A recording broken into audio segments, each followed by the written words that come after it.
Zoul Flawan, bonsoir à tous. J'espère que vous allez très très bien. On se retrouve pour débriefer. Comment ne pas débriefer? C'est un match qui m'a été demandé, je pense, il y a 2 semaines, c'est-à-dire avant la trêve internationale. Un match que tout le temps on l'attend, hein. C'est un match référence dans le football mondial et européen. C'est l'Inter qui recevait le Milan dans un derby, le derby milanais. Et le Milan qui a quand même disparu, sombré, et l'Inter qui explose le Milan 5-1 avec un cinquième but dans les derniers instants. Et quand on voit la célébration, la joie de Marcus Thuram sur l'image, ça te donne un petit peu l'impression de ce qu'a réalisé l'Inter ce soir. C'est quand même un score historique, 5-1 face au Milanais. Dans la vidéo pronostic qui était sortie hier, j'ai parlé longtemps de ce match et j'ai dit que statistiquement, de cette saison, uniquement cette année, l'Inter a battu le Milan 4 fois. 2 fois, une fois en championnat, une fois en Supercoupe, 2 fois en Champions League, et le Milan a marqué seulement un seul but. Et je me suis dit, en faisant un petit peu le pronostic, l'équipe qui a besoin de gagner, c'est le Milan. L'équipe qui doit démontrer quelque chose, c'est le Milan. Et ce soir, une nouvelle fois, le Milan passe à côté de ce match. Le Milan n'y arrive pas tactiquement, n'y arrive pas techniquement. Pioli, face à Inzaghi, une nouvelle fois, quand même, ce soir, une nouvelle leçon tactique de Inzaghi. Et les mêmes erreurs, les mêmes failles, les mêmes faiblesses. C'est comme si ce soir, ce qu'on a vu, le Milan ne peut pas gérer cette équipe d'Inter. Avant, c'était peut-être on disait que peut-être c'est un problème tactique, peut-être c'est un problème de ceci. On est forcé de reconnaître que c'est un problème de niveau. Le Milan n'a pas le niveau de l'Inter. Et l'Inter est vraiment le candidat pour le titre. Voilà. Donc on va commencer avec les premiers buts. Je pense on va pas parler un petit peu de tout ça, mais il y avait quand même un tifo, il y avait quand même beaucoup de choses. La première chose, le premier but marqué par l'Inter qui vient d'une domination offensive. Et on avait vu un petit peu cette capacité de l'Inter à se projeter avec Dumfries sur le côté, le Tarois 5 une équipe qui joue avec Tarois défenseur. Et une chose est sûre, on en a parlé quand on a débriefé le Milan Inter en Champions League, de justement zone-là. Cette zone-là, il y a toujours un joueur interiste. L'année passée, c'était le joueur qui a fait mal à beaucoup d'équipes, hein, pas uniquement au Milan. C'était Dzeko. Dzeko dans cette zone. Et aujourd'hui, je me suis dit, les Milanais, ils vont pas tomber dans un piège, dans le même piège qui est laisser cette zone libre. Eh ben, on a Dumfries qui cherche l'autre côté des Marco, donc l'utilisation déjà des latéraux, c'est assez exceptionnel de la part d'Inzaghi et de l'Inter, mais ça on le connaît, le 3-5-2, permettre à ces deux pistons de jouer un petit peu plus haut, que ce soit Dumfries et Demarco, qui sont aussi des monstres. Demarco dans la liste au Ballon d'Or, on ne comprend pas comment il n'y est pas. À part la saison qu'il fait. Enfin, il n'y a pas que lui. Demarco, Acerbi, c'est comme des joueurs qui devaient être dans cette liste. Mais là, tu y as cette zone. Il y a 3 joueurs, il y a 4 joueurs de l'Inter dans la zone. Et avec une seule passe de Demarco, il trouve Mkhitaryan qui déjà plie dès l'entame de match. L'Inter mène 1-0. Et on peut pas dire que Pioli n'a pas vu ça.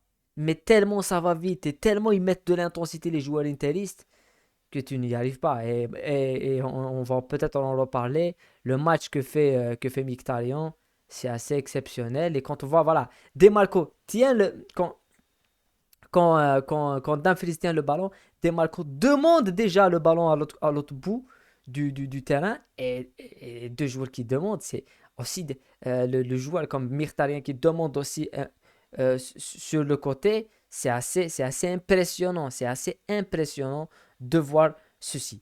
Euh, et c'est ce qui est surprenant, c'est que tu as une défense milanaise apathique. Et voilà, Demarco, ça laisse le temps aux joueurs de se projeter, ça laisse le temps aux joueurs de marquer. Et ça, ce qui est surprenant. Après, il y a eu beaucoup de situations, mais on va aller beaucoup plus loin pour parler de Milan, du Milan et de 2 points. Le Milan, il y a deux choses à retenir de cette équipe du Milan. Et on l'a dit la saison passée. Et quand tu vois le Milan, tu penses directement à ça. C'est que tu as Théo Hernandez qui est capable de faire ce genre de rush, d'aller ici, Théo Hernandez, défier toute la défense, rentrer et possiblement essayer de marquer. Ça passe juste à côté. Et Théo Hernandez, il est là, il arrive à se faufiler et à essayer de trouver cette zone-là. Donc ça, c'est Théo Hernandez que tout le monde connaît. Et de l'autre côté, on le verra en deuxième mi-temps, c'est Léao. Et Léao, il faut le trouver dans l'espace. Si tu arrives à trouver Léao dans l'espace, comme Mbappé, hein, en tous les cas, c'est deux joueurs qui se ressemblent. On en a parlé souvent. C'est ces deux seuls points forts du Milan. Mais Théo, il part généralement de très loin et c'est difficile pour lui d'y arriver. Sauf si, comme il l'a fait en premier mi-temps, il s'est faufilé. Et Léao, s'il se fait renfermer et tu le contrôles très bien, comme l'a fait l'Inter cette saison, comme l'a fait Chelsea l'année passée, comme l'a fait beaucoup d'équipes qui veulent battre le Milan. Si on pousse Léao sur un côté, on lui met deux joueurs qui lui bloquent l'espace, si tu ne lui laisses pas aller dans l'espace, et il n'existe plus Léao. Et d'un autre côté, on a cette contre-attaque qui vient de Lautaro. Lautaro, il est là. Il est là, Lautaro. C'est lui qui a contrôlé la balle en phase défensive et qui projette directement en profondeur Dumfries et Marcus Thuram. Dumfries, il est là, il va servir. Le rôle aussi de Dumfries, il est exceptionnel. Servir Marcus Thuram dans l'espace. Marcus Thuram qui se fait un petit peu prendre le ballon. Il va sur l'autre côté. Il va fixer son défenseur. Il va le fixer. L'action n'est pas terminée. Il va le fixer. Il va rentrer sur son pied droit. Il va armer une frappe en pleine lucarne. C'est assez exceptionnel ce que fait Marcus Thuram sur cette situation. Ce que fait l'Inter en transition rapide, d'avoir des joueurs aussi performants. Marcus Thuram, ce but, il est légendaire, il est magnifique, il est somptueux. Et c'est un but qui, en première mi-temps, après le but de l'Inter, on a vu le Milan presser, le Milan monter, le Milan aller chercher ses interistes un peu plus haut. Mais en encaissant ce but, ils disparaissent. Le Milan disparaît psychologiquement, prend un coup de tête. Malgré qu'en deuxième mi-temps, ils y arriveront quand même à utiliser leur point fort qu'on a cité ici. Mais ce but, il est parfait parce que d'un côté, ça s'est bien joué en transition, mais d'un autre côté, le ballon, normalement, tu te dis c'est perdu, il va aller fixer le joueur sur l'autre côté. Il le fixe, il rentre sur son pied droit, il envoie sa balle en plein lucarne. C'est exceptionnel ce que réalise Marcus Thuram. Ah, il fixe, il envoie le ballon plein lucarne. Et de qui? De Mike Million, l'un des meilleurs gardiens du monde. C'est assez exceptionnel. Après, on a quand même la situation de Pulisic qui cherche Léao dans l'espace. Voilà, quand Léao il a cet espace, il va dans le dos des défenseurs. Léao est intenable, Léao est intraitable. Il arrive à marquer ce but. Voilà, dans l'espace, Léao, il est pas, son point fort, c'est sa qualité. Tu peux pas l'arrêter sur cette situation-là. Et il y arrive quand même à marquer. Après, on a eu beaucoup de situations. Il y a eu quand même le Lautaro qui fait voilà, la passivité une nouvelle fois. Il arrive à contrôler, il arrive à tenir, il arrive à chercher Mkhitaryan sur l'autre côté, monter Lautaro avec le ballon et chercher Mkhitaryan dans le côté. Et pour que ça met un quatrième but, un troisième but, puis un penalty de Hakan Çalhanoğlu et ça se termine avec un cinquième but. Pour moi, ce soir, comme je l'ai dit dans le début de la vidéo, dans le début du débrief, je m'attendais à une érection des Milanais. Je m'attendais parce que l'Inter, je sais le modèle de jeu, leur stratégie, tactiquement. Inzaghi, il a mode. Inzaghi, c'est Inzaghi de la Lazio, hein. C'est juste qu'à la Lazio, il n'avait pas les mêmes qualités techniques qu'il a dans cette équipe. Quand tu vois les pistons qu'il a dans cette équipe, Dumfries, Demarco, c'est exceptionnel. Quand tu vois au milieu de terrain le niveau de Mkhitaryan, tu te demandes, mais ce mec, c'est pas le même mec qui était à Manchester il y a quelques années. Non, Mkhitaryan, c'est Dortmund, c'est lui. Il a un niveau stratosphérique.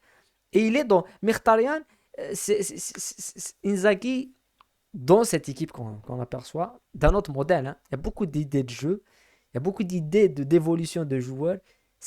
Il s'inspire de Pep Guardiola. Quand tu vois l'utilisation d'Acerbi, je l'ai dit, elle ressemble, mais photocopie à l'utilisation de Stones Et même l'utilisation de Gvardiol, parce que Gvardiol joue dans le même rôle de Stones avec Manchester City, et tu vois Acerbi dans ses rôles offensifs. Et t'as Mkhitaryan, c'est le même rôle que Gundogan à Manchester City. Dans cette projection, il a un niveau stratosphérique. Tu as Akan Çalhanoğlu, qui est un joueur de milieu offensif, qui repart de derrière et qui joue en milieu défensif. Et tu as le maître à jouer de cette équipe, qui est Lautaro Martinez, qui sert, qui contrôle, qui marque, qui fait des passes décisives. Il dribble 3 4 joueurs. C'est le maître de cette équipe. Et en défense, tu as des mecs qui sont exceptionnellement bons. Bastoni, Acerbi, ils sont très très bons. C'est ça qui m'impressionne dans cette équipe. Donc moi j'attendais une réaction de Milan. Est-ce que le Milan peut élever le niveau? Et bien malheureusement le Milan sombre une nouvelle fois et c'est une défaite qui peut faire vraiment très très mal. Parce qu'un début de saison qui était un petit peu normal, des Milanais étaient très très bons. Il y avait eu une victoire à Roma et tout. Mais cette défaite, c'est aussi la même défaite que l'année passée face aux Milanais, face aux Interistes. Et là, est-ce que c'est. Parce que c'est facile maintenant de dire ah, Pioli, il n'a pas appris de ses erreurs, il a toujours subi. Voilà, c'est la cinquième défaite consécutive. C'est la cinquième défaite où il marque seulement un but. Cinquième match où il marque seulement un but. Il encaisse 5 buts. Tu dis, ah, c'est facile, il n'a pas tenu sa promesse, il n'a pas tenu la leçon. Mais est-ce que aussi, c'est pas le niveau des joueurs? Parce que, à part Théo, Léao, Giroud qui passe complètement à côté de ce match. McMinion, qu'est-ce que tu veux qu'il fasse? Il a face à lui des joueurs là, qui tirent à bout portant. Qu'est-ce que tu veux qu'il fasse? La perte des joueurs comme Tonali au milieu de terrain. Déjà avec Tonali, Benasser au milieu de terrain, ils y arrivaient pas face à cette équipe. Je pense qu'à un certain moment, le Milan, il faut qu'il se mette à la page, il faut qu'il cherche un milieu de terrain de très très haut niveau. Il faut qu'il cherche un défenseur de très haut niveau. Parce que dans l'axe, il y a certains buts, le premier but, mais tu pouvais l'éviter, tu pouvais faire avancer ton bloc, pas l'éviter dans la dernière séquence, mais avant que ça arrive. Parce que le temps qu'on avait vu d'Umfries contrôle, il regarde des Marco qui demandent à l'autre bout. C'est pas normal. Donc moi, je pense pas que... Oui, je pense que Pioli et Inzaghi, tactiquement, c'est deux mondes. Voilà, Inzaghi, il est beaucoup plus supérieur tactiquement que Pioli. Ça, c'est sûr et certain. Mais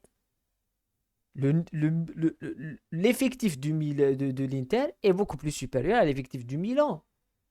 Voilà, parce que ce soir, tu donnes Pioli, tu lui donnes l'Inter, c'est vrai qu'ils vont pas jouer de la même façon, mais je pense pas qu'ils vont peut-être mettre à 5 buts ou encaisser 5 buts. Voilà. Donc, ceci, il faut regarder en haut. À Milan, il faut regarder en haut. Parce que c'est quand même quelque chose qui est surprenant. Tu vas changer Pioli. Oui, va changer Pioli, si tu veux changer Pioli. Pour le remplacer avec qui? Est-ce que l'entraîneur qui va venir pourra faire mieux que Pioli avec ses joueurs? C'est la question que je pose.